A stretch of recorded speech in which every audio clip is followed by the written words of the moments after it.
I've got a few questions, so I'm like slightly prepared. It's slightly structured. Yeah, so we'll bet. Can you see? Oh, very good. Very good. All color coded.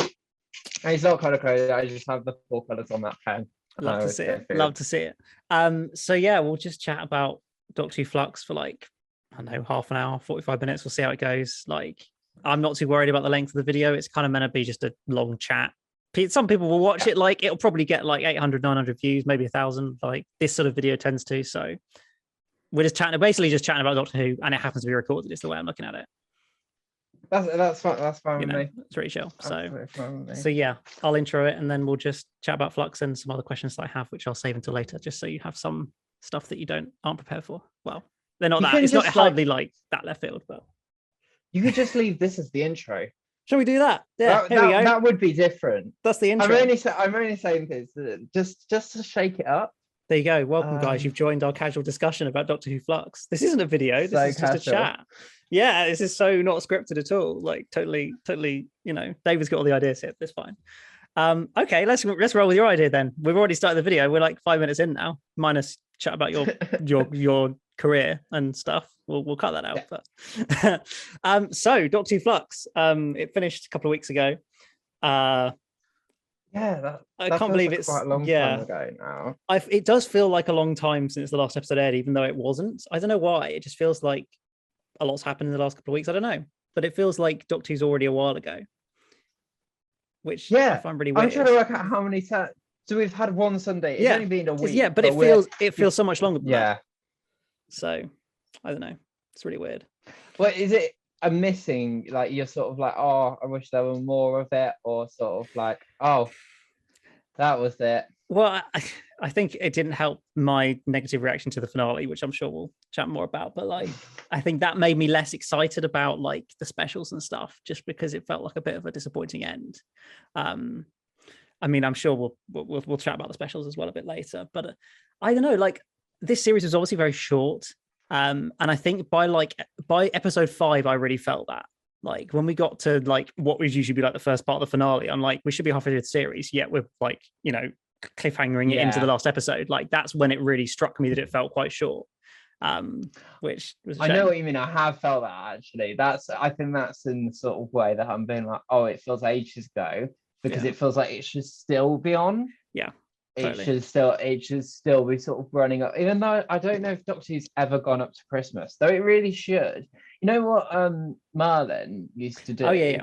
Was they used to have the autumn slot, and they used to do the Saturdays up to Christmas Eve, and I swear they used to put like part 2. They used to put their final episode on Christmas Eve. I feel like Doctor Who should do that one day. I don't know why Doctor Who's always been so like they've in the last few series, there's often been an episode in December. Like I think obviously this one, series 11 finished in December, series 9 finished in December. I think series 8 finished at the end of November. Like it's happened quite a lot. Just they never seem to quite decide, let's actually sync it up and make sort of the finale, the Christmas special / finale, which I feel like would be a better way of doing it. But I don't know. And I'm not sure if this special, or the New Year special as it will now be, is going to be connected to Flux, because I mean, should we talk about the special first, or should we? Why not? I feel like it makes sense. We're just doing whatever. Yeah, let's talk about that special first. Why not? It's just a casual chat where we're this is what this is. Yeah, we should title the video just Elliot and David's casual Doctor Who chat. We're gonna do everything backwards. So we'll talk about the ending first. So before we got the trailer, or like, is it Eve? The Daleks, yes, Eve, which I keep getting confused with Evil when you're hearing it on a dodgy microphone. It's like, did you say Evil? But no, Eve of the Daleks. See, I saw the press release for it like ages ago, which was sort of just this in the New Year's Day special, and I swear it had some sort of photo of Jodie or somebody in somewhere called Elf, or there was something about Elf, or the warehouse was called Elf, and I was like, they're going to do Elf. They're just going to do Doctor Who does Elf, and I was so looking forward to that. I was like, oh, that'll be really fun, because obviously this series has been quite heavy. It's been quite explosive. You need that sort of balance of light and dark. And I was just really, really excited, because we've not seen Jodie do anything that light at all. Like this era, all of their specials, and I think I said this to you, have been heavy, apart from Spyfall Part 1, which you could argue in some ways is quite comedic. I say it's quite comedic. I'm thinking of the part where they snap and I think this Daniel Barton is yeah, it's sort of hammed up. Yes, but it's never to the comedy of a Stephen Moffat Christmas special, which I've really missed. Yeah. So I was like, yes, we'll get back to that. And then we had the trailer, and then I was like, oh, Daleks. See, we found out Daleks on the day, didn't we? Just before the trailer, or like just before that. I mean, I'd heard rumblings of it for a while, but like a photo leaked of it on the day, I think, of the special of the cast posing in front of a Dalek. That's when it like became very clear. Like, but yeah, and I was like, oh, because that's just the same I've had for the last 4 years. I don't know. It just felt like the same thing again. And I get that it's probably connected, and it's like he's doing a trilogy of Dalek stories. That's fine. I don't know. It just felt a bit sort of like I was excited for something new, and instead we're just going to get what is going for. Though people are saying that, I think someone said it's Groundhog Day. I guess it's like they're stuck in a time loop, living the same night over and over again in a warehouse or something with Daleks. It's kind of the vibe of it. And but I'd like it to have the vibe of that sort of New Year holiday film, though. I don't know. Yeah. I'm trying to think if Groundhog Day has that vibe. It sort of does, but it's because it is funny. It's a funny film.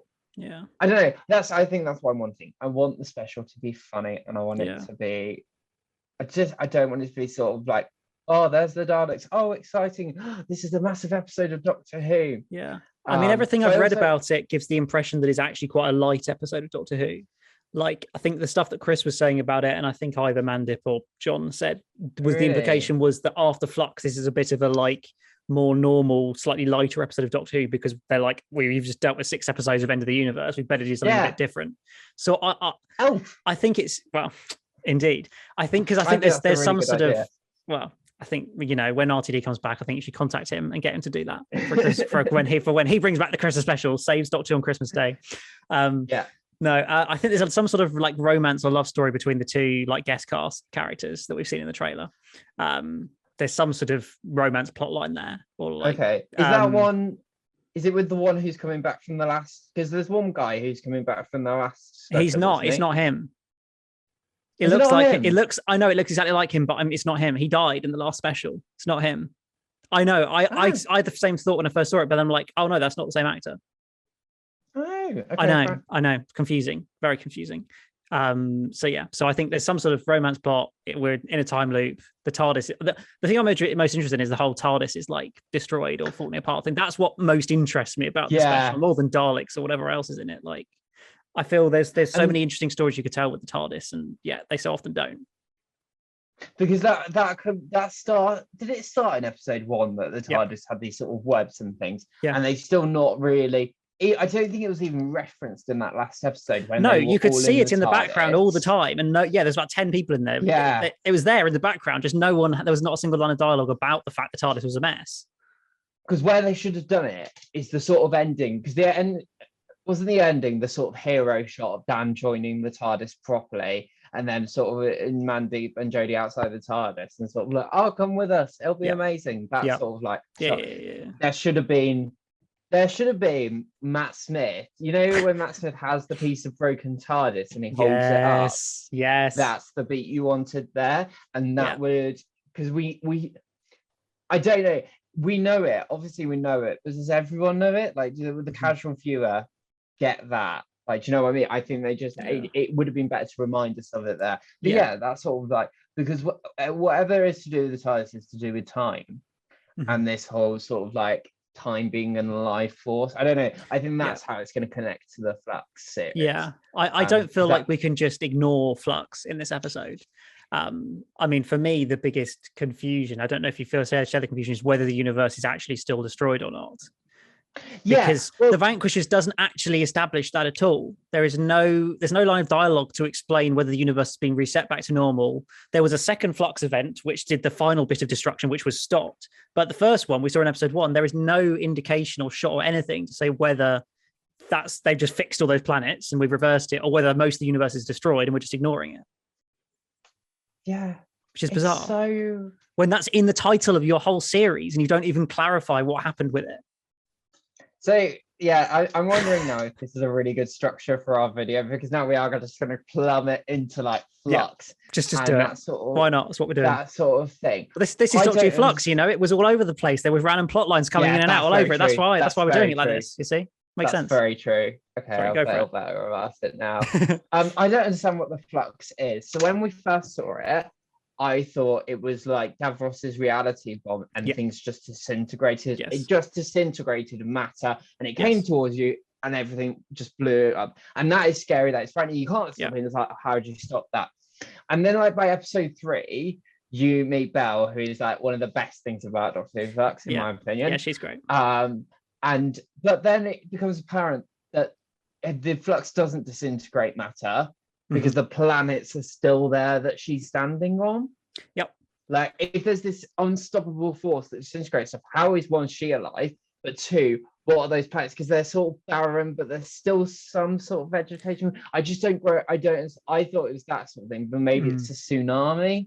Well, it seemed to be that it like destroys most things, but for some reason it didn't like cause 100% destruction. Was the impression I got. Like it was, I think it was the Flux was made of antimatter. There was some dialogue about that, which I thought was then going to link into Omega and the Three Doctors, but it didn't. And so antimatter disrupts matter, destroys it, whatever, and the two can't come into contact, and that's why it all got messed up. But for some reason that didn't apply to all matter. Some of it just didn't. And that's where my sort of like confusion lies in sort of what is the Flux. And you're right, is the rest of the universe sort of still standing? But Storytells, what I don't get is they set up all this stuff. I mean, I don't get any of that. They set up all this stuff about multiverses. Yes, and episode 5 was full of it. Yeah, and it was like, oh, okay, so you're saying one universe is being destroyed, but there's another universe over here. So you're going to do something about that. Surely that's where if you say that, the story's going to lead into using that divide somehow. Yeah.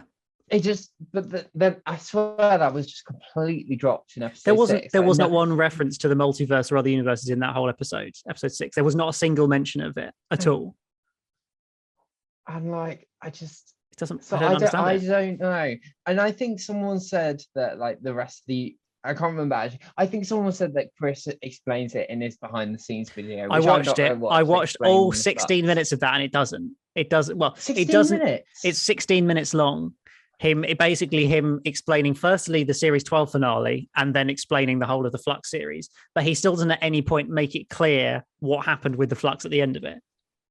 He waffles on about a lot more about the Fobwatch and stuff, and he basically implies. With the whole Fobwatch thing that he doesn't really know like why she's making the decision she's making and whether she's going to open it or not. Like he almost is writing it, not quite deciding, you know, what you should think about it. He's like, he sort of gives you a few theories on how maybe you should think about it without giving anything definite.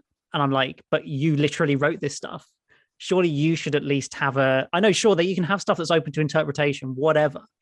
But surely as the guy who created it, you should have a definite idea of what you want to do with it rather than just keep it vague and open. But that was the summary of that video. I find the choices. It's like, I'm being a little bit negative at the moment. And I know, we need to get it out of the system, don't we? 6, yeah. Because I will have it on record that I absolutely love this series. Yeah, same here. Yeah, totally. I found it bizarre, the choices that they made in that episode. Yeah. Like, because... Yeah, I don't understand. I think your thing is right. We don't know if the universe is over or not. I think if it is over, there's got to be either a consequence in it in the next episode, or Jodie regenerates, saving the universe or restoring the universe. Yeah, you've got to somehow resolve that. You can't leave that unresolved totally. Exactly. Mm-hmm. But the other big thing that's unresolved is the Fobwatch, and the whole Fobwatch thing to me, it's all about like I think Chris does a lot of things, and I think I've worked out what sort of Chris's Doctor Who is about now. Okay, and I think one of the big things is about identity, and it's obvious, isn't it? It's the whole story. It's the story of identity. Yeah. Does who I was before make like a difference to who I am now? Yeah. And if she spends the whole series saying, "I need to know who I am," and she snaps Yaz, like at the end of episode 3, who she's been with for 3 years, and they still have the most fictitious relationship. I know. Ever in the time. Why would the Doctor choose to stick around with her for so long? Like, of all the companions. I'm like, well, to be honest, I think Yaz does have some real good moments. Yeah. But it's more like, if you don't like her, go away. Like, just get rid of her. Like, it's like, I'm never really sure if they like each other. Yeah. But it's like, if you say to her, I need to know who I am, and then you get to that point. I mean, even the trailer was opening the Fobwatch. Yeah, literally. No, I think you asked me like the week before, do you think you should open the Fobwatch, or do you think she'll get her memories back? I was like, I cannot see a way that story works without the Doctor, without her opening her memories, because surely that's the thing she's gone into the woods to find. Yeah. That's the only thing, because the story is going into the woods, finding something that will change how you come out the woods and then conquer the beast or whatever. Yeah. She's not changed if she just holds it. And I think they tried to say that, by like sort of that she decides that she doesn't need to know who she is. Or like she decides that her past doesn't define her, who she is in the present is important. Yes. Brilliant. Love that. Yeah. What made her have that decision? Where is her turning point? I can't tell you where that is. Is it where Tecteun dies, or is it like what triggered that? That was the sort of thing with the Fobwatch that really irked me. And I get that it's probably going to come back. Well, is it going to come? This is the thing. I don't know now, because everyone's like, oh, it's going to come back in the specials. It's like, I could not have predicted any of these choices that were made, and I find them very bizarre. I can very much believe that, like, sort of like, it will just get throws it into a supernova in the specials or whatever. Yeah. Like, I just think that with the Master coming back for her last episode, it's obvious to be going to happen. Like, what, you think the Master's coming back? Oh, I know. How would I have guessed? I didn't get any impression of that in that scene in the finale. No, the Doctor was so confused in that scene. Who the heck is like, your Master? What do you mean? Master? What? It was just embarrassing, really, isn't it? I like that they're trying to riff off David Tennant era, and it was a good moment, the David Tennant era, but it was just very clunky in the episode. There. Yeah, like, it wasn't like a subtle hint at it. It was like, the Master is coming back. There you go. No, you're right. It was really because I think the thing with David Tennant's Doctor is the Master had died. Yes, as well. That was the big thing. He was gone, fully gone. He was gone, and it was more, and in that sort of emotional charge, like that rage that David Tennant has at the last of the Time Lords. That's what makes it really powerful. Whereas Jodie doesn't have that kind of relationship with the Master. I don't think. Although you could say maybe she thought he was dead when did she blow up Gallifrey? No, it was Ko Sharmus. Do you remember that bearded chap who runs in at the last minute? Who is the Doctor? Who I'm convinced is the Doctor. Well, he just grabs it from her. Jodie's like, "Oh, but you should be okay," and then she just runs away and lets him blow himself up and all of Gallifrey. And I'm like, interesting decision there. It's just like giving the Doctor a cheap way out. I don't know. I think that's the thing that's been massive about Flux as well, giving cheap way outs of cliffhangers. Oh, every cliffhanger is such a cheap resolution. Every single one. Especially the Weeping Angel one. Yeah. Like, I'm dotting about here again. It's fine. We'll come to the Fobwatch again in a minute. Carry on. So the cliffhanger of the Doctor becoming a Weeping Angel is obvious as day. As soon as before that episode started, I was like, this is either going to be at the end that the Doctor is a Weeping Angel, Time Lords are Weeping Angels, or do you know what I mean? It was going. You were going to put those two images together. It was amazing. Fine. It was obvious, but it was so stunning. Yeah, absolutely. So the point of that was to move the Doctor from one planet to another. Literally, that was because she goes from like Earth. I can't remember where she goes, but it's just transporting her. So, all right, what you could do so much more with that. And she's she is a Weeping Angel for about 30 seconds. Yeah, and then she goes into it again, doesn't she? Or is that to travel again? She gets moved from there to like outside the universe or something, and then from wherever all those Weeping Angels are, she gets moved from there to Division, and she needs to be a weeping angel to move between these places. It's basically all it is. It's just like there's no consequence to that. No, there's no, and she doesn't even feel like. I think she might make a snidey comment to them about, oh, I didn't think I'd be meant to. I don't know what she said, but there's no sort of like emotional consequence to being forced into that. I don't know. Do you know what I'm really interested in as well? And we're sort of like going back to the Fobwatch. Yes. Did you see after the final episode? I'm sure they put it on all their social medias, like a picture of the Doctor, and it was a quote saying, "She is the universe." Have I got that right? I think so. Yeah. What does that mean? Because I think that's brilliant as a tagline. I think that's absolutely amazing. How does that relate to Doctor Who Flux? Well, wasn't that a quote from It Takes You Away when we had the Solitract, the frog, when she was a whole universe? Is that no? They're not quoting that, surely. I don't know. I could be completely wrong. I honestly can't remember if I know where that quote's from. I mean, I can Google it and see if is it she is or she was the universe.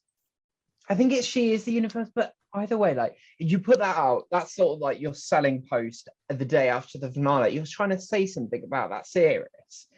I don't know what that says because that to me wasn't the end message of Flux, unless it is, unless that's the whole point is that the universe is being destroyed and she is the only person who can save it. Yeah, which leads into my religious allegory of what I believe Chris Chibnall's Doctor Who is all about. Yes, but we can say that. Do you want me to go? Do you want me to say what I think?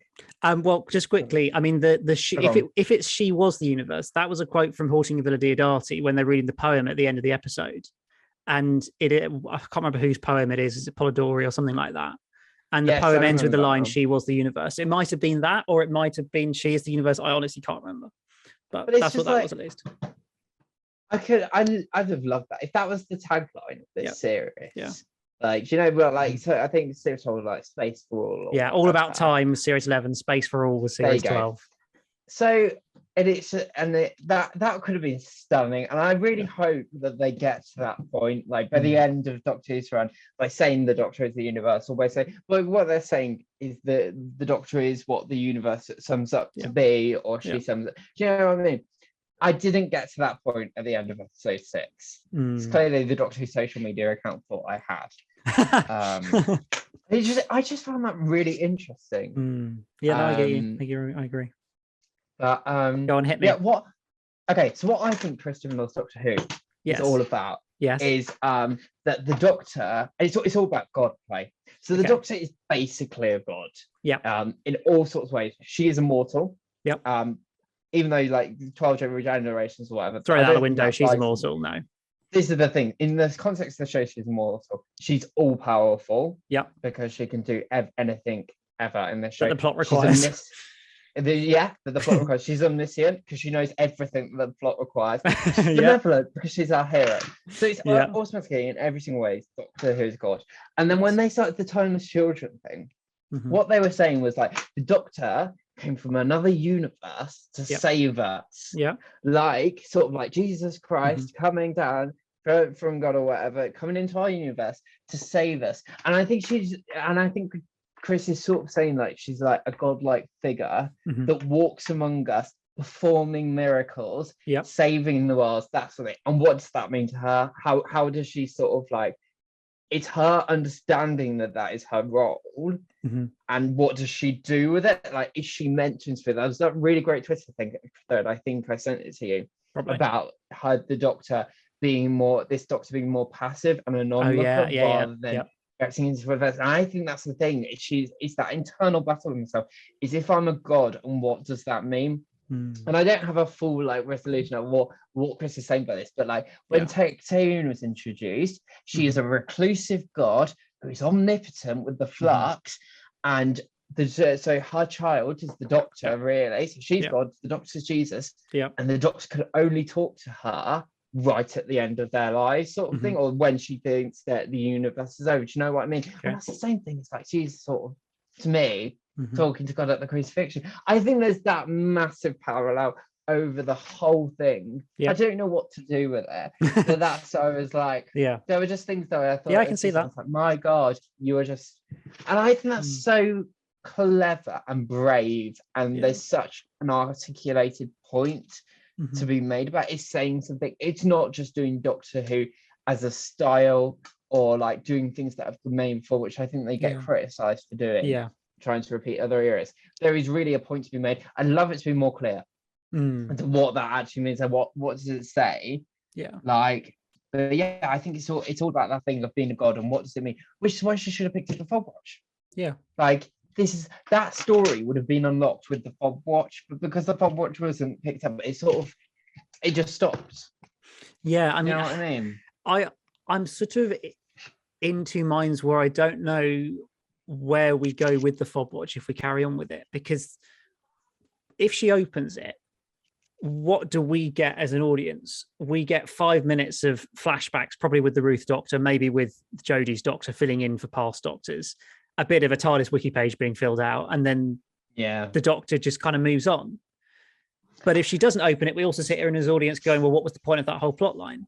So I'm kind of like, I'm not quite sure what the positive outcome of the Fobwatch is now. I don't think there really is one that is particularly satisfying and interesting. Sure, as a fan, I want to see backstory, and that might interest me a little bit. But I'm like, does that really add that much more than that? I think it's got to be something where what she was contradicts what she is, and it's that she's done some bad stuff out of evil, like but it's got to affect her in the present, and you could say that that's just the John Hurt Doctor story, and it kind of is, and you're right in saying that. I don't know. And I guess the problem as well now is if we want to say that, say she opens it, finds that she's done some bad stuff, and that has an effect on her as a character. We've only got 3 episodes of this era left, so it's not going to have a long-lasting effect because Russell will just drop it, obviously. So I'm like, if you were going to open that up, you needed to open it up earlier to then explore the effects that has on her character over a longer period of time, rather than use the sort of her desperate to find out as the kind of sort of plot line that they're going with, is, her desperation to find out who she was, rather than a response to who she was, which was not very good, which may have been more interesting. I don't know. But I feel like exploring it now this late just doesn't really go anywhere. You're right. We've still got to open it up by New Year. Yeah. Because if they wait until the pirate, or till the Easter special or the last one, then, it's just going to come and go in a moment. Yeah. Which is a shame. I think you're right that there's no risk. It wouldn't be satisfying even if you opened it. I don't know. I think the whole of this series of Doctor Who is summed up by there's so much potential in all of this. This is why it's frustrated us. Because the idea of the Fobwatch is brilliant. The idea of the Flux is brilliant. It's all just sort of untapped potential, and it's full of that, and it never struck it. And I think that was the whole of Flux, was sort of like every episode hyped you up so much by the end of it. But then it drops right back down again for the next episode, and then went straight back up. It never broke out of that sort of ceiling towards the end. It sort of felt like it was introducing a load of new stuff every week, which you got excited about, and then it was dropped again. And it was like Chris almost had too many ideas that he wanted to squeeze into this series, that it meant that most of them then didn't get the sort of amount of attention and the development and conclusions that you wanted from it. It's almost this problem that Moffat had quite often back in the day. He'd write episodes, the Series 6 opener, Series 6 finale, Series 8 finale, that's full of ideas, and he sort of almost has to just pick one and dump all these great ideas that he's thrown into that episode. Magician's Apprentice, the hand mines that stick up out of the dirt in the battleground. That's like a whole episode in that, and yet that's a pre-credits title sequence for 2 minutes. It's that sort of thing of Chris is clearly, unlike maybe the previous series where it felt like some of the stuff wasn't as creative, or maybe there wasn't that much in there, especially his first series. There was suddenly almost too much in it to be able to cope with the series, and then you get the finale you do with a load of really rushed conclusions for characters, significance that we thought was there that isn't. Belle and Vinda, they were ultimately just 2 people looking for each other, and as much as they were good characters, there wasn't. You got the way they build it up. You got the impression there was going to be something. I'm not saying it's bad what they did. Just like you felt like there was going to be something more. I think as an audience, and there wasn't. There's a big mantra, I think, in modern Doctor Who that people overlook, which is ordinary people being extraordinary. True. And that's a lot like of the stories that you tell. And I think Belle and Vinda fit that brilliantly. They don't have to be special. And I get what people are saying. I'm like, oh, I want them to be the Doctor's parents, whatever. I was obsessed with that theory at one point. I was like, oh my God. But it's sort of nicer that they're not, and they are just two people who would cross a destroyed universe to find nothing's more romantic than that. They were excellent characters. So like it's like I don't think people have to have resonance with the Doctor to contribute worth, like, because that's the whole point we watch Doctor Who, is to meet people who come into contact with the Doctor, are changed, or like their horizons are expanded, and then leave through with no sort of consequence to become better people. Maybe they didn't. No, I don't. I think they did become better people, because Vinda obviously gets a lot more courage than when by facing the Grand Serpent person, and when he was sort of like demoted, and that's the thing. So I do think they're better for meeting the Doctor. Well, I thought it was already perfect anyway, so maybe not. But that's my point, is that I think their story is still valid, and I still think they're a valid part of the series. No, that's fair. Like, I think they are one of the better sort of extra characters and extra plots that were thrown into it. I mean, one you've just mentioned there was the Grand Serpent, who I love. Craig Parkinson. I think it was a great character. Just they did literally nothing with it, and it didn't go anywhere. And it was nothing to do with really the plot of the series at all in the end, which just felt a bit of a waste. I like the idea that it's not just the flux that's going on. You've got to have people trying to take advantage of these sorts of things, and sort of the Sontarans and Craig Parkinson. That's really nice to tell, and it makes it unsteady, it makes it unstable and chaotic, and that sort of thing. That's good. But you're right in that I don't think, did we know what he wanted before episode 6? Because I think in episode 6 that Jodie says, "Oh, you're a prime minister," or whatever. He's intent on taking over Earth and like enslaving the Sontarans. Like, oh, really? Okay. There's nothing interesting about his motives. It's just a standard "I want to rule the universe" sort of thing. And I thought he was going to turn out to be part of the division. But to be perfectly honest, I thought everyone was going to turn out to be a part of the division. Well, they started the series by doing it, so it was reasonable to assume that was going to be the case. With the two guys with the guns. Yeah, and then Carvanista as well. And you're like, oh, everybody's going to be from the division, aren't they? And then, no one was. And then he wasn't. So maybe it's nice that he wasn't, but he needed more sort of like set up in 3 or 4 what he wants, and have there be consequences of that. You're right. I think it's just where it lands, and sort of Jodie comes into a story right at the end. Does she even meet him before the end? I don't think she does. Well, they have the scene. The only scene they have together, I'm pretty sure, is the scene where he's sort of torturing her in the finale. That like sort of interrogation scene with the Grand Serpent, where she's like strapped up, and then the other version of her appears in the TARDIS, and they defeat him and whatever. That, I think that's pretty much the only scene the Doctor has with the Grand Serpent. Then the ending is just Vinda and Kate shuffling him into a door, which puts him on an asteroid, and that's it. But I like that they've left it open so that Chris won't pick it up. But you know, he's the sort of character I wouldn't mind seeing a bit more of, and just give him a few more interesting motivations. And I feel like he could come back as another villain, because I think like I enjoyed his character. Just they didn't really know maybe what to do with him, or like sure teaming up with the Sontarans, but that actually didn't really go anywhere much, because the Sontarans just became the focus of it, and he was kind of left to the side. No, it was very much pack it to the punch, isn't it? And he's a part of that, which I think they do have. I think it's intentional that it doesn't go anywhere, it's not resolved, or it's not connected. Yeah, it just could have been. I don't know. It feels like if you'd put more beats earlier on, told me what he wanted, have consequence to me. Had I known that he wanted to take advantage of Flux, and I think it did have to be connected somehow. But that was one thing that really annoyed me about episode 6. This is just turning into a rant about episode 6. It's fine. 2 Jodies, fine. I mean, I love her Doctor, but it's still not that exciting. Well, there was a really interesting... Or 3 Jodies. Or 3 Jodies. Was it Andrew Allard who tweeted something about like there being 3 Jodies, and still it's not that an exciting scene, or like, do you know, it wasn't the mind-blowingness. No, like we've never seen this before. 3 incarnations of the same Doctor at the same time, and yet it just didn't feel like it. The first problem I had was the framing of it. why were they all on single shots? I could not understand for the life of me. Yeah. So like I don't know if people like know about this sort of thing. So since COVID, most dramas now use plate shots as a rule, which is sort of like, so you'd firstly do a single of the background there, then you'd put me on this side, you'd do the other actor on that side, then you put it all together in post-production. Yeah. And that used to be something that only like sort of movies would do, or like dramas like Doctor Who would do. But now everyone's doing them, so we can shoot without social distancing.